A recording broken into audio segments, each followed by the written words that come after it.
رمضان میں روزے رکھنے کے باوجود یہ عورتیں جنت سے محروم رہیں گی۔ ایک غلطی ان کو مہنگی پڑ سکتی ہے۔ بسم اللہ الرحمن الرحیم۔ السلام علیکم ورحمۃ اللہ وبرکاتہ۔ میری پیاری اسلامی بہنوں، رمضان میں روزے رکھنے کے باوجود کچھ عورتیں جہنم میں جائیں گی۔ کیا آپ نے کبھی سوچا ہے کہ روزہ رکھ کر بھی انسان جہنم کا مستحق کیسے بن سکتا ہے؟ کیسے ایک عورت سحری کرے، روزہ رکھے، افطار کرے، نمازیں پڑھے، مگر پھر بھی اس کا روزہ اللہ کے ہاں قبول نہ ہو؟ اگر آپ نے یہ ایک غلطی کر لی تو نہ آپ کا روزہ قبول ہوگا، نہ آپ کی عبادات کا کوئی فائدہ ہوگا، بلکہ آپ کے نصیب میں ایسا خوفناک عذاب لکھ دیا جائے گا جسے سن کر دل کانپ اٹھے۔ اگر آپ نے یہ ایک غلطی کی تو یاد رکھو، قبر میں آپ کے جسم کو نوچنے کے لیے کیڑے آپ کا انتظار کر رہے ہوں گے۔ آپ کے کفن کو گلنے میں وقت نہیں لگے گا، تمہاری ہڈیاں چٹکنے لگیں گی اور تمہاری چیخوں کو سننے والا کوئی نہیں ہوگا۔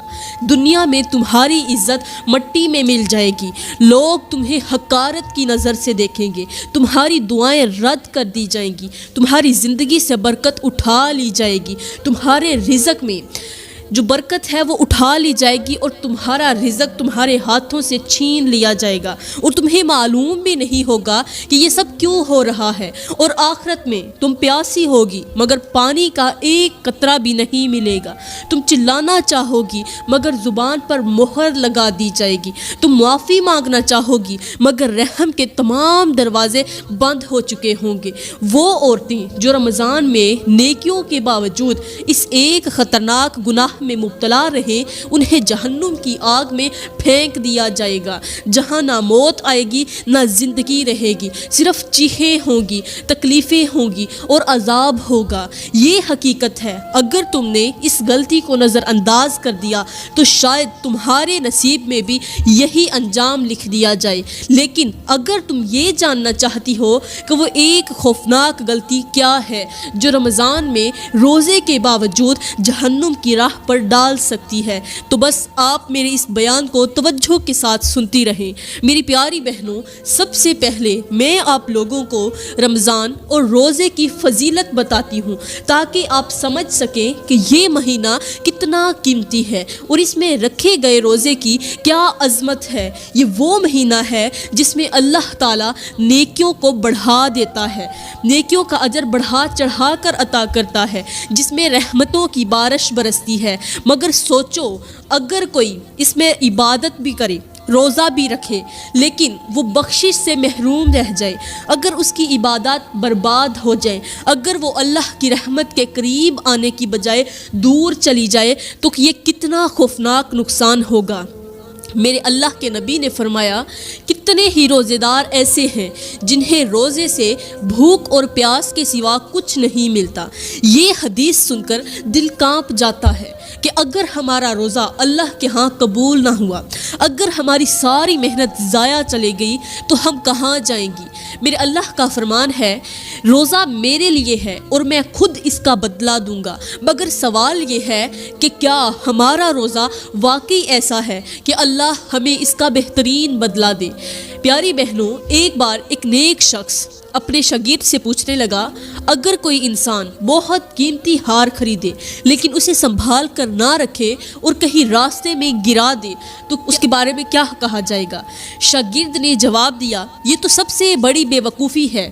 تو استاد نے کہا کہ جو انسان روزہ رکھے مگر اسے اپنی زبان اپنے گناہوں اور اپنی نافرمانیوں سے ضائع کر دے تو وہ کتنا بڑا خسارہ ہوگا، کتنے بڑے خسارے میں جائے گا۔ اب سوال یہ ہے کہ وہ کون سی غلطیاں ہیں جو روزے کو برباد کر دیتی ہیں، جو ہمیں اللہ کی رحمت سے محروم کر دیتی ہیں؟ وہ کون سا عمل ہے جو ہمیں قبر میں کیڑوں کے حوالے کر سکتا ہے، دنیا میں ہمیں ذلیل کر سکتا ہے، رزق کو ہم سے چھین سکتا ہے اور آخرت میں ہمیں ایسی پیاس میں مبتلا کر سکتا ہے جہاں ایک قطرہ پانی بھی نصیب نہ ہو؟ اگر آپ جاننا چاہتی ہیں تو بس اس بیان کو توجہ کے ساتھ سنتی رہیں۔ پیاری بہنوں، یہاں پر ایک چھوٹی سی حکایت سنانا ضروری سمجھوں گی کہتے ہیں کہ ایک بادشاہ نے اپنے دربار میں اعلان کروایا کہ جو بھی سب سے خوبصورت ہار بنائے گا اسے انعام دیا جائے گا۔ ملک کے بڑے بڑے کاریگر آئے، ہر کوئی اپنی مہارت دکھانے لگا۔ کئی دن کی محنت کے بعد ایک شخص نے ایک ایسا ہار بنایا جو نہایت قیمتی اور چمکدار تھا۔ جب بادشاہ نے اسے دیکھا تو حیران رہ گیا اور اسے انعام دینے کا فیصلہ کر لیا، مگر جیسے ہی ہار کو پہننے کا وقت آیا، بادشاہ کے ایک وزیر نے کہا، بادشاہ سلامت، یہ ہار بے شک ظاہری طور پر بہت زیادہ خوبصورت ہے، لیکن کیا آپ نے اس کی حقیقت دیکھی ہے؟ بادشاہ نے حیرت سے پوچھا، کیا مطلب؟ وزیر نے ہار کو دھوپ میں لے جا کر دکھایا اور اچانک سب حیران رہ گئے۔ وہ ہار جو اتنا قیمتی لگ رہا تھا، اس کے دھاگے اندر سے بوسیدہ تھے۔ جیسے ہی روشنی پڑی تو وہ دھاگے اندر سے ایک ایک کر کے ٹوٹنے لگے اور سارا ہار زمین پر گر کر بکھر گیا۔ بادشاہ کو شدید غصہ آیا اور اس کاریگر کو دربار سے باہر نکال دیا گیا، کیونکہ وہ صرف ظاہر کو خوبصورت بنا رہا تھا، مگر اصل میں اس کی بنیاد کمزور تھی۔ میری بہنوں، یہی حال اس عورت کا ہے جو رمضان میں روزہ رکھتی ہے، عبادت کرتی ہے، مگر اس کی بنیاد کمزور ہوتی ہے۔ اس کا روزہ ظاہری طور پر خوبصورت لگتا ہے، مگر اس کے اعمال اسے اندر سے کھوکھلا کر دیتے ہیں۔ قیامت کے دن جب روزے کا حساب ہوگا تو کہیں ایسا نہ ہو کہ وہ پوسیدہ دھاگوں کی طرح ٹوٹ کر بکھر جائے اور ہم حیران رہ جائیں کہ آخر ہمارا روزہ کیسے برباد ہو گیا۔ یہ وہ لمحہ ہے جب ہمیں خود کو دیکھنا ہوگا کہ ہمارا روزہ واقعی مضبوط ہے یا نہیں۔ کہیں ایسا نہ ہو کہ ہم بھوکے پیاسے تو رہیں، مگر جب قبر میں اتریں تو ہمارے انتظار میں کیڑے مکوڑے بیٹھے ہوں، دنیا میں ہماری عزت خاک میں مل جائے، ہمارا رزق چھن جائے اور آخرت میں بھی ہم ایسی پیاس میں مبتلا ہوں کہ ایک قطرہ پانی بھی نہ ملے۔ پیاری بہنوں، اب بات کرتے ہیں کہ وہ کون سی عورتیں ہیں جو روزہ رکھنے کے باوجود جنت سے محروم رہیں گی، ان کی بخشش نہیں ہوگی اور قیامت کے دن ان کا انجام بھیانک ہوگا۔ یہ وہ عورتیں ہیں جنہوں نے ظاہری عبادات تو کی، لیکن دل کی صفائی اور نیک نیتی کو نظر انداز کر دیا۔ سوال یہ پیدا ہوتا ہے کہ وہ کون سی عورتیں ہیں جو اپنی روزے داری کے باوجود جہنم کا ایندھن بنے گی۔ پیاری بہنوں، اب پہلی عورت، وہ جو زبان کے ذریعے دوسروں کو تکلیف دیتی ہے۔ یہ عورت روزہ بھی رکھتی ہے، لیکن غیبت، چغلی اور دوسروں کی عزت سے کھیلنے کا کام اس سے بھی روکا نہیں جاتا۔ یہ روزہ رکھتی ہے، عبادات کرتی ہے، لیکن اس کی زبان دوسروں کی غیبت کرنے سے باز نہیں آتی۔ اس کی زبان سے نکلنے والے الفاظ کسی کا دل جیتنے کی بجائے توڑ دیتے ہیں۔ وہ اپنے روزے کی حالت میں بھی دوسروں کی غیبت کرتی ہے، روزے کی حالت میں دوسرے کے عیبوں کو اچھال کر اپنی عبادات کو بے اثر کر دیتی ہے۔ اس عورت کا یہ عمل اللہ کی رضا کو چھین لیتا ہے اور اس کے روزے کا کوئی فائدہ نہیں ہوتا۔ قیامت کے دن اس کا روزہ کسی کام نہیں آئے گا اور وہ عذاب کا شکار ہوگی۔ یاد رکھیں، روزہ صرف کھانے پینے سے نہیں بچنا، بلکہ اپنی زبان کو بھی قابو میں رکھنا ہے۔ جب زبان سے برائی نہ روکی جائے تو روزہ اور عبادات بے اثر ہو جاتی ہیں۔ اس عورت کا بھیانک انجام یہ ہوگا کہ اس کی عبادات اس کی زبان کی بد زبانی کی وجہ سے ضائع ہو جائیں گی اور وہ قیامت کے دن اپنی غلطیوں کا حساب دے گی۔ یہ ایک گہری مثال ہے کہ انسان کی عبادات تب تک مکمل نہیں ہوتی جب تک وہ اپنی زبان کو، دل کو پاک نہ کر لے۔ ہمیں اپنی عبادات کو خلوص کے ساتھ ضرور ادا کرنا چاہیے، خلوص کے ساتھ ادا کرنے کی ضرورت ہے، اور زبان کو، بدی کو روکے بغیر ہمیں اللہ کی رضا حاصل نہیں ہو سکتی۔ اللہ ہمیں ہدایت دے، ہمارے عملوں کو قبول کرے اور ہمیں اس پر عمل کرنے کی توفیق دے۔ اگر ہم نے عمل نہیں کیا تو ہمارا روزہ ضائع ہو جائے گا۔ پیاری بہنوں، ذرا فرض کریں کہ ایک شخص سونے کی کان میں جا کر سونا کھودنے کی کوشش کرتا ہے، لیکن اس کے ہاتھ میں کانچ کا چھوٹا سا ٹکڑا لگا ہو جو مسلسل اس کے ہاتھ کو زخمی کرتا رہے۔ وہ سونا کھودتا ہے، لیکن جب تک وہ کانچ کے ٹکڑے کو نکالے گا نہیں، اس کا عمل مکمل نہیں ہوگا اور وہ کبھی بھی خالص سونا نہیں پا سکے گا۔ اسی طرح روزہ رکھنا تو ضروری ہے، لیکن اگر زبان کی بد زبانی اور دل کی ناپاکی کو دور نہ کیا جائے تو ہماری عبادات کا اثر ضائع ہو جاتا ہے۔ جیسے اس شخص کا سونا کانچ کے ٹکڑے سے متاثر ہوتا ہے، ویسے ہی ہماری عبادات ہماری زبان اور دل کے کینسر سے متاثر ہو جاتی ہیں۔ پیاری بہنوں، اب بات کرتے ہیں دوسری عورت کے بارے میں جو روزہ رکھنے کے باوجود جنت سے محروم رہے گی اور قیامت کے دن ان کی بخشش نہیں ہوگی۔ یہ وہ عورت ہے جو اپنے شوہر کے حقوق کو نظر انداز کرتی ہے اور اس کی نظر میں صرف اپنے نفس کی خواہشات اہمیت رکھتی ہیں۔ وہ روزہ بھی رکھتی ہے، عبادت بھی کرتی ہے، لیکن اپنے شوہر کے ساتھ حسن سلوک اور وفاداری میں کمی رکھتی ہے۔ اس کی زبان میں شکوے اور گلے ہوتے ہیں اور وہ اپنے شوہر کو وہ احترام نہیں دیتی جو وہ اس کے حق میں ضروری ہے۔ یہ عورت اپنے شوہر کو اس کے حقوق نہیں دیتی اور اس کی نظر میں دنیا کی تمام عبادات بھی اس کے شوہر کے ساتھ بدسلوکی کے سامنے بے اثر ہو جاتی ہیں۔ جب قیامت کے دن اس کا حساب کتاب ہوگا تو اللہ سے اس کی غفلت کی سزا دے گا۔ اللہ اسے سزا دے گا، کس چیز کی؟ اس کی غفلت کی۔ اس کا روزہ، اس کی عبادتیں، اس کے شوہر کے دل کی آزاری کی وجہ سے اس کی عبادات ضائع ہو جائیں گی، وہ جنت سے محروم رہے گی۔ یاد رکھیں، اللہ تعالیٰ نے شوہر کے ساتھ حسن سلوک کی بہت زیادہ اہمیت دی ہے۔ جو عورت اپنے شوہر کے ساتھ بدسلوکی کرتی ہے وہ اپنی عبادات کو بے فائدہ کر دیتی ہے۔ یہاں پر ایک چھوٹی سی مثال لے لیں، جیسے ایک باغبان اپنے پودے کو پانی دینے کی بجائے اسے خشک چھوڑ دے تو وہ پودا کبھی پھول نہیں سکتا۔ اسی طرح اگر عورت اپنے شوہر کے ساتھ حسن سلوک نہیں کرتی تو اس کی عبادات کبھی قبول نہیں ہوگی۔ فرض کریں کہ ایک شخص اپنے باغ میں خود درخت لگاتا ہے اور وہ درخت کو پانی دینے کی بجائے اس پر کھاد ڈال کر اسے چھوڑ دیتا ہے۔ کہتا ہے کھاد تو میں نے ڈال دی، پانی دینے کی کیا ضرورت ہے؟ اب درخت کی جڑیں سوکھنے لگتی ہیں، پتے زرد پڑ جاتے ہیں اور وہ پھل دینے کی بجائے مرجھا جاتا ہے۔ ایسا ہی اس عورت کے ساتھ ہوتا ہے جو اپنے شوہر کے حقوق نظر انداز کرتی ہے۔ وہ عبادت تو کرتی ہے، روزے بھی رکھتی ہے، لیکن اپنے شوہر کے ساتھ حسن سلوک اور احترام کا خیال نہیں رکھتی۔ اس کی عبادات کا اثر اس کے شوہر کے حقوق کی خلاف ورزی سے ضائع ہو جاتا ہے۔ جیسے خشک درخت کبھی پھل نہیں دے سکتا، ویسے ہی اس کی عبادات اللہ کے دربار میں کبھی قبول نہیں ہوں گی۔ اب بات کرتے ہیں تیسری عورت کے بارے میں جو روزہ رکھنے کے باوجود قیامت کے دن جہنم میں جائے گی۔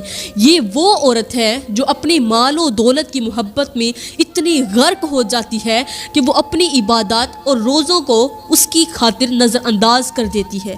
وہ مال کی لالچ میں اتنی مگن ہو جاتی ہے کہ دوسروں کی مدد کرنے اور اپنے فرض ادا کرنے کی طرف بالکل نہیں دیکھتی۔ اس کے دل میں دنیا کے مال کی محبت اتنی شدید ہو جاتی ہے کہ وہ اپنی روحانی ترقی کو بھلا دیتی ہے۔ یہ عورت روزہ تو رکھتی ہے، عبادات بھی کرتی ہے، لیکن اپنے مال کے ساتھ لالچ میں اس قدر ڈوبی رہتی ہے کہ وہ اپنے قریب ترین لوگوں کو بھی مدد دینے سے قاصر ہوتی ہے۔ وہ اس بات سے غافل ہوتی ہے کہ اس کا مال اس کے لیے ایک آزمائش بن چکا ہے اور وہ اس کی محبت میں اپنے روحانی اعمال کو ضائع کر دیتی ہے۔ قیامت کے دن اللہ اسے اس کے مال کے لالچ کی سزا دے گا اور اس کا روزہ، اس کی عبادات مال کی محبت میں مبتلا ہونے کی وجہ سے بے اثر ہو جائیں گی۔ یاد رکھیں، دنیا کا مال وقتی خوشی اور آسائش فراہم کرتا ہے، لیکن اللہ کی رضا اور آخرت کی کامیابی اس سے کہیں زیادہ قیمتی ہے۔ فرض کریں ایک شخص ایک قیمتی پتھر کو تلاش کرتا ہے، لیکن اس کی نظر صرف سونے کی چمک پر ہوتی ہے۔ وہ سونے کے کٹھن اور کھوکھلے ٹکڑے کو بڑی خوشی سے جمع کرتا رہتا ہے، لیکن جو قیمتی پتھر اس کے سامنے سے گزر رہا ہوتا ہے وہ اسے نظر انداز کرتا ہے۔ یہ شخص مال کی لالچ میں اتنا مگن ہو جاتا ہے کہ اس کے ہاتھ میں جو اصل خزانہ ہے وہ اس کو فائدہ ہی نہیں اٹھا پاتا۔ اسی طرح جو عورت مال و دولت کی محبت میں غرق ہو کر اپنے روحانی اعمال کو بھول جاتی ہے، وہ بھی آخرت کے اصل خزانے سے محروم ہو جاتی ہے، جیسے وہ شخص سونے کی شوق میں قیمتی پتھر کو ہاتھ سے گنوا بیٹھا۔ اب بات کرتے ہیں چوتھی عورت کے بارے میں، جو روزہ رکھنے کے باوجود قیامت کے دن جنت سے محروم رہے گی۔ یہ عورت وہ ہے جو اپنی عبادات اور روزوں کے دوران بھی اپنی جسمانی خواہشات اور لذتوں کی پیروی کرتی ہے۔ وہ اپنی خواہشات اور لذتوں کی پیروی کرتی ہے اور ان کے پیچھے اتنی زیادہ چلتی ہے کہ اللہ کی رضا کو بھول کر اپنے جسمانی اور دنیاوی لذتوں کو اولین ترجیح دیتی ہے۔ یہ عورت روزہ رکھتی ہے، عبادات بھی کرتی ہے، لیکن اپنی خواہشات کو کنٹرول کرنے میں ناکام رہتی ہے۔ اس کی نظریں بے حیائی کی طرف مڑتی ہیں، اس کے دل میں غلط خیالات آتے ہیں اور وہ اپنے جسمانی تقاضوں کے پیچھے بھاگتی رہتی ہے۔ اس کی عبادات صرف ظاہری طور پر دکھاوا بن کر رہ جاتی ہیں اور وہ اپنے اندر کی پاکیزگی کو بھول چکی ہوتی ہے۔ قیامت کے دن اللہ اسے اس کی غفلت کی سزا دے گا اور اس کا روزہ، اس کی عبادات، اس کی خواہشات کی غلامی میں ضائع ہو جائیں گی۔ یاد رکھیں، عبادات کا اصل مقصد صرف جسم کو بھوکا رکھنا نہیں، بلکہ روح اور دل کی صفائی بھی بہت زیادہ ضروری ہے۔ فرض کریں کہ ایک شخص دریا کی طرف جا رہا ہو اور اس کے راستے میں ایک کشتی آتی ہو، اس کے اندر ایک قیمتی خزانہ بھی رکھا ہو، لیکن وہ شخص کشتی کی جگہ دریا کی لہروں کے پیچھے دوڑ رہا ہو۔ وہ کشتی کو چھوڑ کر ان لہروں میں بہہ جانے کی کوشش کرتا ہے جہاں وہ صرف تھوڑی دیر کی خوشی کا تجربہ کرے گا، لیکن دیر پا سکون اور خزانہ کھو دے گا۔ اسی طرح جو عورت اپنی جسمانی خواہشات کے پیچھے بھاگتی رہتی ہے، وہ جنت کے اصل خزانے کو ہاتھ سے گنوا دیتی ہے۔ جیسے وہ شخص کشتی میں رکھا خزانہ چھوڑ کر لہروں میں بہہ جاتا ہے، بالکل اسی طرح اس کی عبادات بھی ضائع ہو جاتی ہیں۔ اب بات کرتے ہیں پانچویں عورت کے بارے میں، جو روزہ رکھنے کے باوجود قیامت کے دن جنت سے محروم رہے گی۔ یہ وہ عورت ہے جو اپنی عبادات تو کرتی ہے، نوافل بھی پڑھتی ہے، روزے بھی رکھتی ہے، لیکن اس کے دل میں تکبر اور غرور کی پرورش ہوتی ہے۔ وہ اپنے آپ کو دوسروں سے افضل سمجھتی ہے، بڑا سمجھتی ہے اور اپنی عبادات کو دوسرے لوگوں کے سامنے دکھانے کے لیے کرتی ہے۔ وہ اپنے عملوں کو اس لیے نہیں کرتی کہ اللہ کی رضا حاصل ہو، بلکہ اس لیے کرتی ہے کہ لوگ اس کی عبادات کی تعریف کریں۔ یہ عورت روزہ بھی رکھتی ہے، عبادات بھی کرتی ہے، لیکن اس کے دل میں دکھاوے کی نیت ہوتی ہے۔ وہ دوسروں کو اپنی عبادات کی عظمت بتانے کے لیے ان کا تذکرہ کرتی ہے اور اس کے دل میں اللہ کی رضا کی جگہ اپنی عزت اور مقام کی خواہش ہوتی ہے۔ قیامت کے دن اللہ اسے اس کے تکبر اور دکھاوے کی سزا دے گا اور اس کا روزہ، اس کی عبادات بے اثر ہو جائیں گی۔ یاد رکھیں، عبادات کا اصل مقصد اللہ کی رضا حاصل کرنا ہے، نہ کہ دنیا میں اپنی عزت بڑھانا۔ یہاں پر ایک چھوٹی سی مثال لے لیں۔ پیاری بہنوں، اکثر لوگ، ایک شخص ہے کہ جو کھیت میں فصل بو رہا ہو، اکثر لوگ ایسے کرتے ہیں نا، کھیتوں میں کام کرتے ہیں۔ اسی طرح مثال لیں کہ ایک شخص ہے جو کھیت میں فصل بو رہا ہے، لیکن وہ فصل کو اس لیے نہیں بوتا کہ اس کو فائدہ ہو، بلکہ اس لیے کہ وہ دوسروں کو بتا سکے کہ وہ کتنا محنتی ہے۔ وہ فصل کبھی بھی اچھی نہیں ہو سکتی، اس میں کبھی بھی اسے فائدہ نہیں مل سکتا، کیونکہ اس کا مقصد صاف نہیں۔ اسی طرح جو عورت عبادات کرتی ہے صرف دکھاوے کے لیے، تو اس کا عمل کبھی بھی اللہ کے دربار میں قبول نہیں ہوتا۔ پیاری بہنوں، آج کل کے معاشرے میں اکثر لڑکیاں عبادات تو کرتی ہیں، روزہ بھی رکھتی ہیں، عبادات کرتی ہیں، نماز پڑھتی ہیں، لیکن ان کے عملوں کے پیچھے چھپی نیتیں اور ارادے ہمیں اللہ کی رضا سے دور کر دیتے ہیں۔ ہم سب کو یہ یاد رکھنا چاہیے کہ عبادات صرف جسمانی حالت تک محدود نہیں، بلکہ دل کی صفائی، نیت کی پاکیزگی اور خدا کے لیے اخلاص کا بھی تقاضا کرتی ہیں۔